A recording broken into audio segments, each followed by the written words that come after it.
अमावस्येला मंदिरात नेलं, live location share केलं आणि घाटात पतीची हत्या. तपासात पत्नी व तिच्या कथित प्रियकरावर आरोप.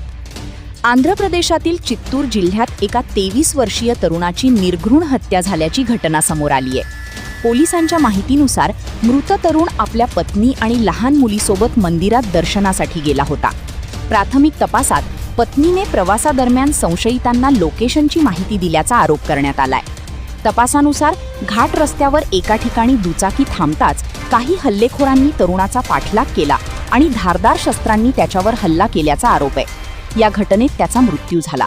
त्यावेळी त्यांची लहान मुलगीही परिसरात असल्याची माहिती पोलिसांनी दिली आहे. घटनेनंतर पोलिसांनी सीसीटीव्ही फुटेज, मोबाईल लोकेशन आणि इतर डिजिटल पुराव्यांच्या आधारे तपास सुरू केला.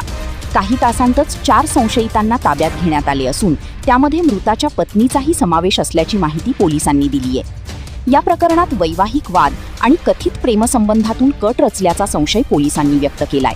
मात्र या सर्व बाबींची चौकशी सुरू असून अंतिम सत्य न्यायालयीन प्रक्रियेनंतरच स्पष्ट होईल. या धक्कादायक घटनेमुळे परिसरात मोठी खळबळ उडाली आहे. अशाच महत्त्वाच्या बातम्यांसाठी आमच्या चॅनलला सबस्क्राईब करा आणि व्हिडिओला लाईक व शेअर करायला विसरू नका.